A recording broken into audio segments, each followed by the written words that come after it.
the Rajya Sabha, it's the government versus opposition there. The language war, the delimitation exercise showdown in the Sansad.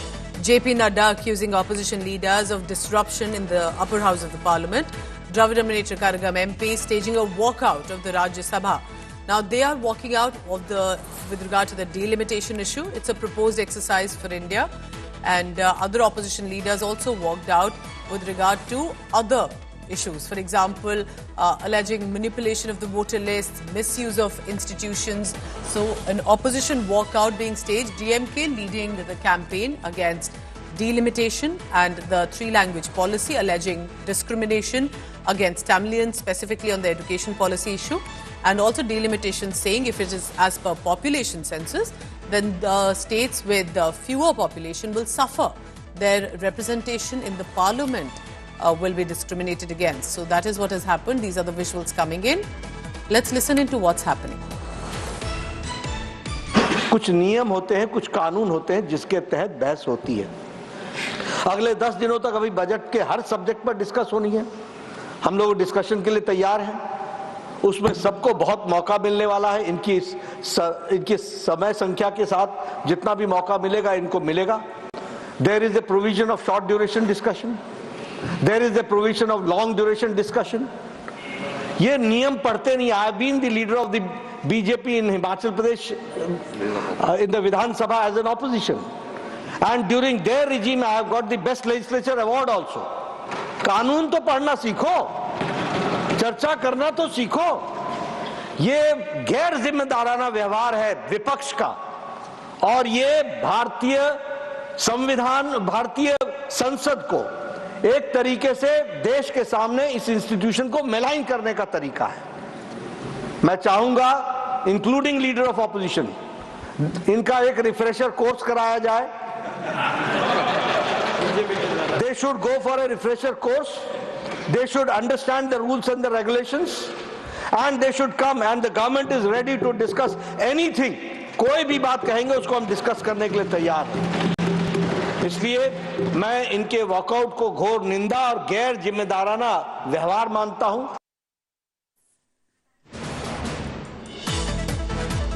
Right, so that's what's happening in the Rajya Sabha. Similar scenes in the Lok Sabha as well. But in the Rajya Sabha, there's been an opposition walkout. The opposition leaders walking out with regard to delimitation exercise, alleging misuse of institutions, alleged manipulation of the voter list in the previous elections that have happened. And Tamil Nadu and the DMK leaders basically are leading this campaign. Coming in from Tamil Nadu with regards to the third language. The central government has been maintaining third language can be any language.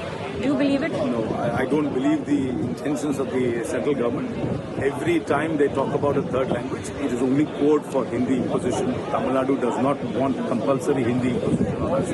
We are well served by a two-language curriculum, English and Tamil. I studied in a school which only offered the medium of education in English and the language choice was Tamil. My daughter studied in a similar school. We are in no way disadvantaged. There is no advantage for us to learn Hindi. English connects us to the world. Tamil preserves our culture and language. I mean, can the education minister tell me which state in northern India has got a successful three-language formula? Our students who are studying in the government schools of UP, Bihar and Madhya Pradesh proficient in Hindi, English and a third language, written and spoken? Can he give us any kind of empirical data? And secondly, thousands and thousands of workers from north of India come to Tamil Nadu to work. They are most welcome. We need them. But none of them come with any knowledge of Tamil literature or grammar or spoken Tamil or even written Tamil. But they pick up the language out of necessity in Tamil Nadu. The same way, if anybody from Tamil Nadu needs to travel to the north of India, out of necessity we'll pick up the language.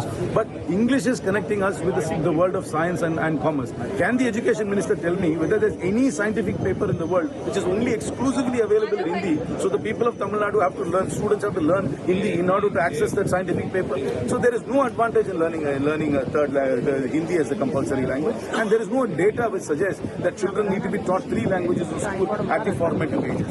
And if anybody wants to learn a third language, whatever that language might be, they will learn on their own volition. There is no need to make it compulsory. The government of India is open on this issue. Many more, Speaker sir, many more non-BJP states, especially Congress, Karnataka. Let me give the example. Karnataka is accepting the NEP and they have some reservation verbally on NEP, but they are implementing PM3 in Himachal. They are implementing PM3 right now. My friend, Congress friend from Amritsar raised a question. It's a non-BJP ruled state. In the same Tamil Nadu state, Government of India is giving financial allocation to PM person. They are dishonest, my dear friends. They are dishonest. They are not committed to Tamil Nadu students. They are ruining the future of Tamil Nadu students. Their only job is to raise language passion. They are doing politics. They are doing mischief. This is unfortunate in the federal state. They can't put allegation against Government of India. They are misleading nation. They are doing injustice. They are doing injustice to students of Tamil Nadu. They are ruining the future of Tamil Nadu students. They are not doing justice. They are undemocratic, uncivilized. They are undemocratic, uncivilized. They are devouring the right of Tamil Nadu students to have a pan-Indian education model. Government of India is ready and open. Let them come back. What they have promised. I can quote a date. On 15th March. 15th March, they were sent a MOU. Why they back out? Let them tell. Why they back out? My information, their chief minister was ready to accept that. Some super chief minister, some new person came up. My dear sister, Kanimoti is here. Let's be honest to the people of Tamil Nadu. Let's be honest to the people of Tamil Nadu. She only came to me with few friends. He's the education minister, their education minister. They are dishonest. This is unfortunate. It is unfortunate in democracy. They are trying to cover up their failure. They are trying to do politics. This is unfortunate, sir. Let's go across then on the ground in the parliament about what exactly is happening. You can only hear on one side a bit of what the leader is saying and a lot of sloganeering, chanting, and this is at a time when most opposition leaders have walked out. Aishwarya Paliwal joins me for the latest on that. Aishwarya, tell me, right now it looks like it's where the Rajya Sabha is where all the fireworks are being burst. Well, Pooja, we are seeing how, certain topics have now become big in the parliament, and we are seeing that the opposition parties. Now, if we speak about third language, it is the state of Tamil Nadu, and the MPs who are coming in from Tamil Nadu, the DMK party specifically now saying that they do not want the implementation of the NEP. Delimitation is also something that Tamil Nadu has been very vocal about. Now, with regards to that, we are seeing that the other MPs from other southern states are also coming to the fore, and they are saying that South of India also has certain number of MPs. But if delimitation exercise is done, and if it is done on the basis of population, then definitely the maths is there for everyone else to see, and they will be able to see that the number of MPs going to the parliament from the south of our country, that number will reduce drastically, dramatically. They are in fact also raising fingers at the BJP, and they are saying that it is BJP's ploy in a very subtle manner. They are using the backdoor entry to make sure that they stifle the voice of southern India. And this is an allegation, Pooja, that we are seeing coming in from MPs from the south. They are saying that because BJP has not been able to reach south because they do not have governments in south, that's the reason why this imposition is being done. So delimitation and NEP are the two major issues that we are now seeing. The government has been trying to pacify them. In fact, Home Minister Amit Shah at various platforms has said that delimitation will not be done on the basis of the number of people in the state. It will be done on pro rata basis. But the southern states, the MPs from south of India, not willing to listen to this. And this definitely will be a big challenge coming in front of the government when they table it and when they speak about it, because stiff resistance coming in from the entire southern part of our country. So, Aishwarya, what are you picking up then on what the opposition leaders, especially led by DMK and the other southern states, are planning to do this parliament session as it is resumed?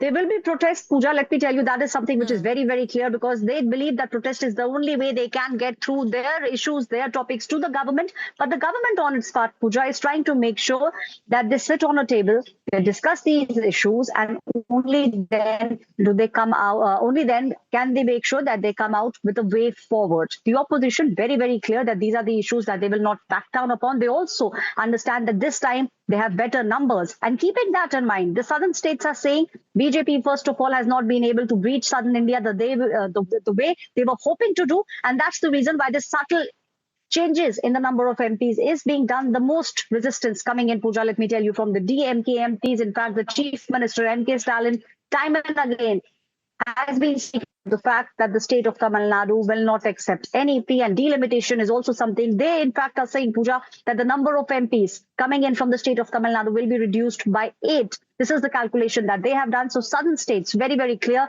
that they do not want these things to go ahead the way in which they perceive it to go ahead, at least at the moment. The government on the other side, the top leaders of the BJP, trying their level best to pacify these MPs and to tell them that what they are thinking. Aishwarya, keep tracking the latest because there's going to be a showdown that looks like, at least in our political corridors, we'll be tracking more on that.